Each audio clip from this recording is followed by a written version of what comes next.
E, Romero, o que você diz de Teorema? Não, eu quero ouvir o coisa. Mas fala, Romero, Teorema É, não. não, é interessante que tem músicas desse disco que elas, assim, Teorema e Baden-Meinhof Blues são casos assim que acho que hoje elas são hits até do disco. Na É, época eu não sei se foram, é, mas hoje são. Hoje são Elas músicas eram extremamente hits conhecidas, né? naquela época, de repente viraram outra coisa, né?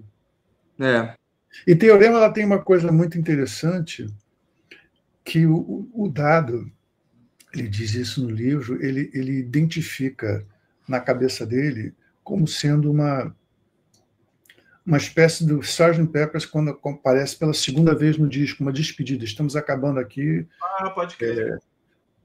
Parece Teorema. Como é que é? Não vai embora, fique um pouco mais. Ou seja, estamos terminando aqui, mas ainda tem um pouquinho. Tá? Sim. Espera que tem um pouquinho mais aí na frente, não vai embora. E eu acho isso muito bacana, que chama o ouvinte de novo, porque você tem que pensar o seguinte, vocês vão entender muito bem o que eu estou dizendo. Hoje em dia, a gente é muito movido a singles. Tá? Você, antigamente, talvez muito mais do que hoje, você tinha o hábito de ouvir o disco por completo. Você sentava, botava o lado 1, depois ouvia até o final, depois o lado 2. E eu via até o final. E os discos eram feitos dessa maneira, para serem ouvidos do começo ao fim. Então, daí a grande importância da seleção da ordem das músicas, que conta uma história. Aquilo não é por acaso. Aquilo tem um motivo, tem uma razão, tem uma lógica por trás daquilo. Então, é muito bacana ele perceber isso e notar isso, porque tem tudo a ver. Ela leva você para o final do disco de uma forma perfeita, ela vai entregando você para o final do disco. Eu e Romero, como dois grandes amantes de Beatles, né, a gente amou a referência aqui, ó. Legal, legal sim, mesmo. Sim. Bom, e dois grandes amantes de Beatles, que vocês devem ter visto isso no livro também, que tem Beatles em Será, se você for perceber. Aquela dobra do piano com a guitarra no riffzinho que é The Cure, e aquilo é Beatles, e eles amavam Beatles. O Renato e o Dado, doidos por Beatles, e estavam ultra felizes de estar gravando no estúdio, que era da EMI, e que era uma mesa de som que era semelhante à de Abbey Road, que era do Estúdio 2 e que era da mesa de mixagem, né? Então, para eles era assim, caramba, isso.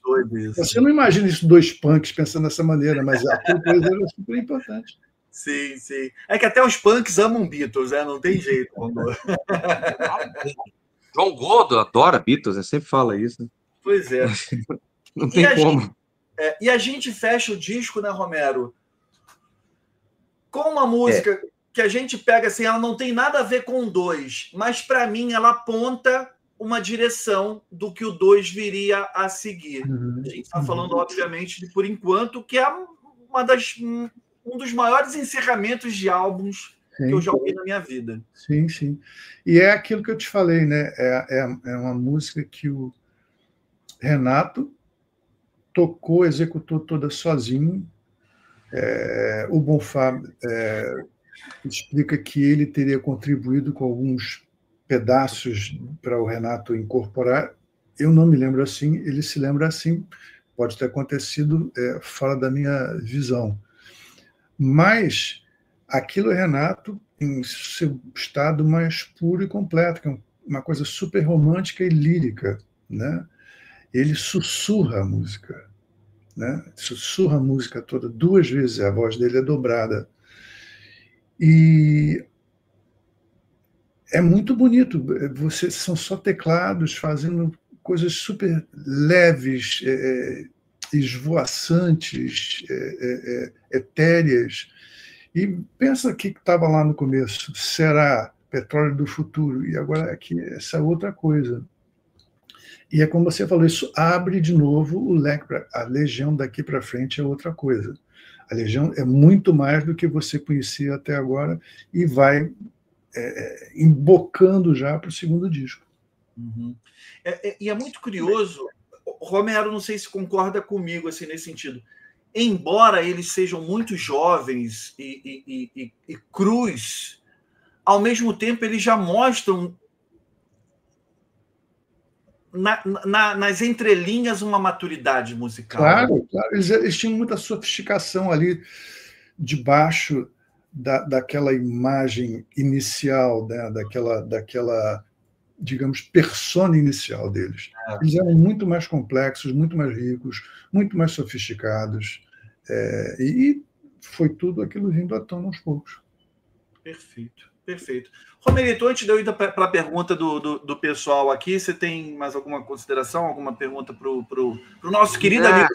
Você tá doido? Vou ficar aqui com ele até amanhã, mas assim, foi um prazer ouvir isso, né? Ouvir todo... Primeiro, ler o livro e poder conversar sobre essas músicas e entender tanto desse trabalho, né? Lógico que a gente costuma fazer lives, né, Sal, sobre discos, né, faixa a faixa. Aqui não é isso, nós estamos fazendo uma entrevista com o cara que estava lá.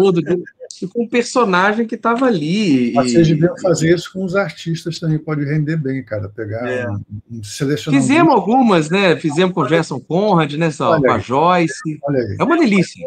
É muito legal mesmo. Eu fiz o 4. É legal fazer tanto de discos recentes, né? Como foi aquele da Joyce, que tá fresquinho ali, ela tá. Ou quando é, por exemplo, sobretudo, Zé, quando é de disco dos anos 70, aí os caras não lembram nada, sabe? Aí é mais divertido aí. Acho que é tempo pra caramba para começar a conversa, né? Tempo pra caramba. Eu fiz o 4 Estações. Pra caramba também na coisa ali, né? Aquela coisa toda. Também. As gravações são sempre embaçadas. Eu fiz o 4 Estações com o Ayrton aqui. Foi uma das lives que mais engajou aqui no canal. Não, o Ayrton é maravilhoso de conversar com ele. Ele é uma enciclopédia e é uma pessoa doce, maravilhosa, inteligente, sábio pra caramba. O Ayrton é maravilhoso. Uma das que eu tenho muito orgulho também, não sei se o Romero chegou a assistir ela na íntegra. Eu fiz o Tempo Não Para, do Cazuza, com o Nilo Romero, o Christian Owens e o Ricardinho Palmeira, os três músicos que estavam no palco lá com o Cazuza, assim, puta, foi sensacional, assim, ouvir isso. Foi muito bom, muito bom. Olha só, o Interestelar 6000, eu adoro esses nick, assim. Boa noite, Zé. Por que eles ficaram quase 6 meses para voltar ao estúdio entre dezembro de 83 e junho de 84? Excelente pergunta, porque eu não sei. Eu imagino que tenha sido